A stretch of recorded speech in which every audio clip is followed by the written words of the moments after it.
Welcome to a special announcement episode of It's a Mimic, where you never know what you're going to get. I'm Adam, and with me today is Tyler, and we're going to get to know a little bit more about him. In this quick episode of the It's a Mimic podcast, Tyler's going to roll 10 times on the D20 table and answer 10 questions so that you, the listener, can get a better understanding of who your hosts are and what unique experiences they are going to be bringing to the table during the next iteration of It's a Mimic. Excellent. But before we get started, let's get into the three most important questions. 1. What is your professional background and what do you do for work by the broad strokes? I work at a summer camp and retreat center is what I do, and I work in the maintenance department. So I'm the one who fixes things. I'm the janitor. Essentially, my role is to do whatever I need to do to keep the place running. Somewhere between a caretaker and a handyman. Jack of all trades. Yeah. What did you used to do? Have you always done that? I've always been kind of that jack of all trades, but I've done everything from car detailing to trades work to technician work. I've repaired tools and used tools. That's your bread and butter. Like, you're very comfortable waving your tool around? Yeah, you could say that. What do you do with your spare time besides D&D and podcasting? There is... You're preaching to the choir on that, man. No, well, I'm a family guy. I try and spend time with my family, and in doing so, it's usually sometimes playing board games or watching a movie with them. When I actually do have time to myself, I like video games. I'm not the hardcore guy into Baldur's Gate 3. I did play it, but I wasn't the person putting in like 70, 80 plus hours in 2 weeks. But I am the kind of guy that whenever I get a chance, sure, I'll play some Final Fantasy Tactics on my phone. Tactics is low-key the unsung hero of the Final Fantasy world, and I'm willing to die on that hill. I'm with you 100% on that. But I gotta... Okay, how old are your kids? What's the age range? They range all the way from 20 months old to almost 10. You're a busy man, Tyler. I don't know how you stay vertical. Stilts. Attached to my arms just to hold me up. What D&D class best represents your idea of your perfect self? Not who you are now, but the idea of the person you want to be. I think if I had to really put that... it's so hard between cleric and paladin. But I think I would have to say, as a dad, I would say paladin. Just in the sense of being the protector and being there doing whatever it takes to be there and protect my family. That's fair. That's a good answer. We haven't had paladin yet. Oh, good. So, we have a strange number of rangers so far. I'm a little concerned. But let's pick up some dice and let's start rolling because I've got some absolute bullshit questions that I've written. Excellent. I've been practicing my rolling. 19. If you could have a vacation for just you, that is all expenses paid, no strings attached, has no downsides from being away from family, friends, or work, and has safety guaranteed, where would you go or what would you see? I think if I could do anything, safety guaranteed, no matter what, I think I just want to go on a nice Alaskan cruise that would lead to Alaskan camping. Oh, the one-way cruise up to... Yeah. Yeah, up in the northwest there. Just take a cruise up there to have the joy of it, and then you're staying for like 2 weeks to a month just camping in the Alaskan wilderness. Safety is guaranteed.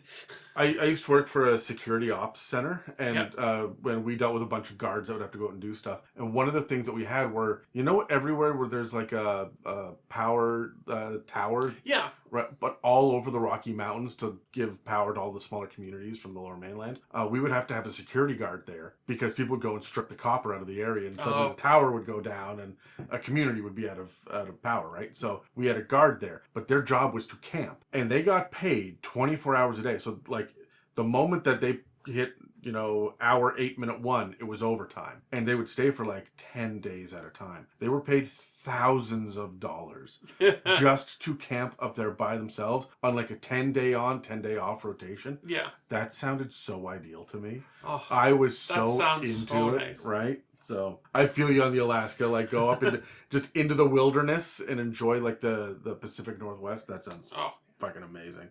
Let's roll again. That's 19 again, Tyler. Yeah. Sorry, I've been practicing. I had 20. All right. But you'll never roll above a 10 in your own games, right? No, that's not true. I'm the DM. I do. I never roll above a 4 as a DM. What are your 3 genie wishes? but Aladdin rules. So Yeah. no gotcha moments or anything, but like no bringing someone back from the dead, no forcing anyone to fall in love with you, and no additional wishes. Oh, that is hard because you can get screwed over so easily. No. Like, or there's no gotcha moments. That's no right. gotcha No moments, gotcha moments. right? So, you could say world peace, but that has so much within it that just won't work. I would say, I would honestly, other than I would love to be wealthy enough to live a normal life the rest of my life. I don't have to be crazy rich, just rich enough so I never have to work and get paid for the rest of my life. First wish for me and my family. Second wish, I would want the power of teleportation. I was not expecting you to go that road. Okay. I want to be able to go anywhere. And then the last one, I think, is worldwide compassion. That, you know what, that's almost better than world peace, It right? is, because that can lead to world peace. But it's just, I want everyone to be compassionate for one another and then see where that goes. I really like that. That might be my favorite answer I've heard so far. Let's roll again. All right. 6. What's something that you're secretly really proud of that almost nobody in your day-to-day life really knows about? Can I say this podcast? If you do, you'd be the third person to say that. Okay. Which just goes to show me that none of you are telling people in your lives. But the thing is, I do. That's just it. I do tell people. I'm just trying to think, what is the least thing that people just don't know about me that I'm proud of? I'm an open book when people ask. You are an open book. I would say I don't know many people that know about your music.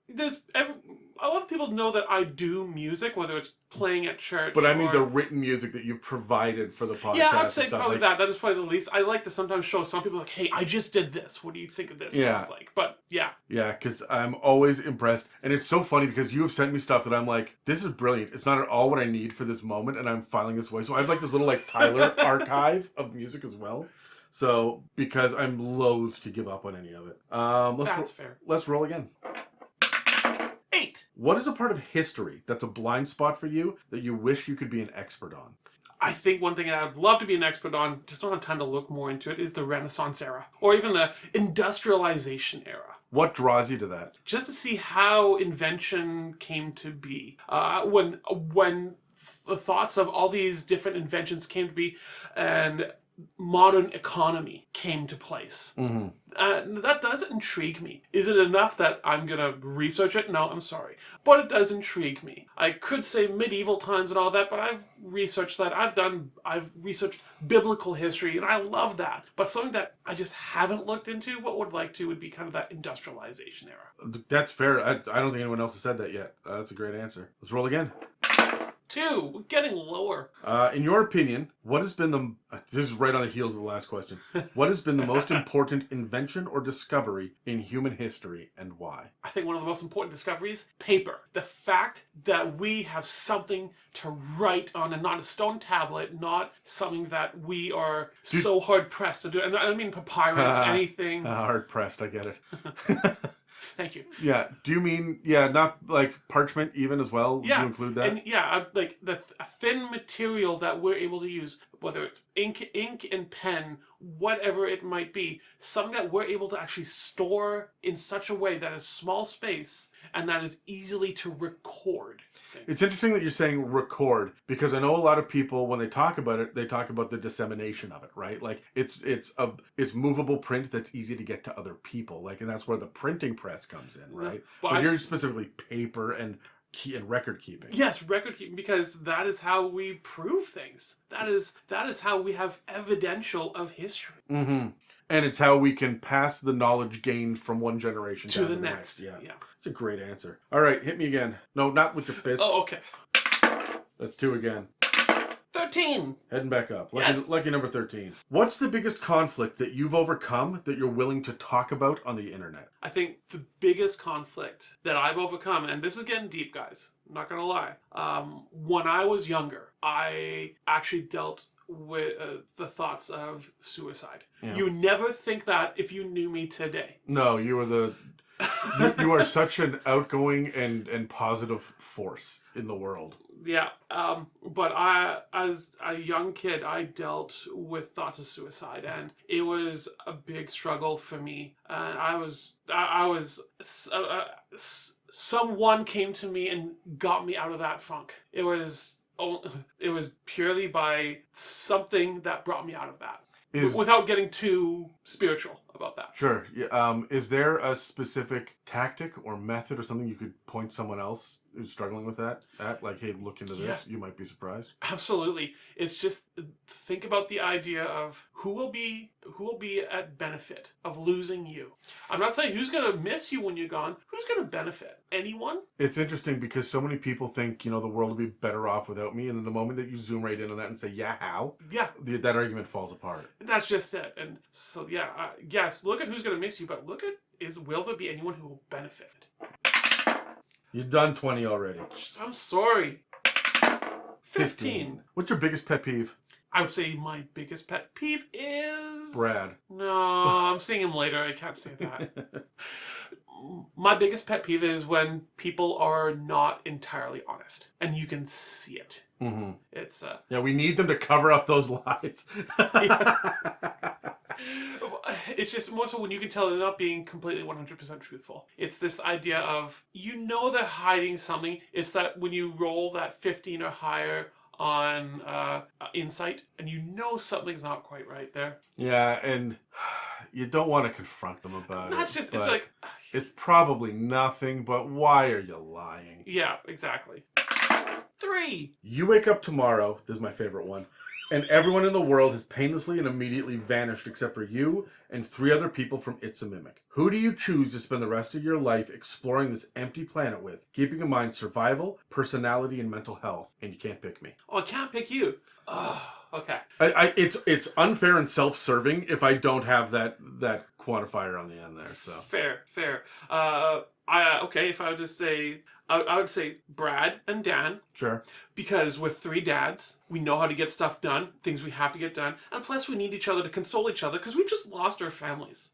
And we're going to have a few manly tears, and then we're going to get it done. And you're finally going to have time to watch the television you want to watch. Well, no, we need to have someone who can run that. So maybe we'll have Kyle on the bicycle so he can generate electricity so that we can watch the TV. I love that you just side Kyle to be like, he's our manservant. Shit. Good times. 10. What did you want to grow up to be when you were a kid? I think the biggest inspiration of something I wanted to be when I was a kid was a marine biologist when I was 4, and it just kept on changing after that. But I think one thing that really actually stuck is at one point I wanted to be a music teacher. Yeah. And that kept for 4 or 5 years throughout high school. That's what I wanted to do for a living. And I even have had a chance to be that for a little bit. And I loved it. It was just a little time constraining when you're doing it on weekends and nights for private lessons. Yeah, that's fair. But yeah, I'd say as a kid, one thing I really wanted to be was a music teacher because that's what I was always involved in. That's a good answer. That's cool. All right, last one. 16. What is one creative or artistic thing that you wish that you were better at, and why aren't you giving it more time and energy? Music and kids. That's the reason why I'm not. That's fair. I recognize the fact that, hey, I love music and I'm better than the average person at it, but I'm nowhere near the level of musician I wish I could be, or producer that I could be. So I wish I could explore, and maybe when my kids are older, I can include them in the process of it, and we all become better at the same time. And you get to be a music teacher while you do it. There you go! So, one last question for you that I've made everybody answer so far, and that is... 5, is that the answer? Yes. Okay. Perfect. All right, so moving on. That's the end of the episode. Thanks for listening to... No, okay. So, what's the most important piece of advice you have for D&D players? Doesn't matter if they are brand new or have 50 years of experience. Doesn't matter if they're forever DM or a never DM. What do you want them to know? I've said this multiple times in the Campaign Builder. But hey, this is for people who don't listen to the Campaign Builder. Sure, yep. Yeah. It is about having fun. Both DMs and players alike. And in the end result of it, what's the best thing we can do that can be fun for everyone? How can we make it fun for players as DMs, and players, how can I make it fun for the person next to me? And for my DM too, that it's going to be fun for everyone. My actions that I'm doing, are they going to be completely selfish and screw over everyone else and simply say, oh, that's what my character would have done? Or is it going to be, I'm going to do that, but in a creative way that's going to provide more story. Yeah. Well, that's all for this Meet the DMs episode of It's a Mimic. Please take a second to engage with a like, follow, comment, and review to help push our engagement. And don't forget to subscribe to find future inspirations for your campaigns. If you'd like to support us, we have a store with some merch and a donate button on our website, itsamimic.com, as well as a Patreon. This episode and others can also be found on Spotify, Apple Podcasts, YouTube, and most other podcast apps. Thanks for listening to It's a Mimic, where you never know what you're going to get.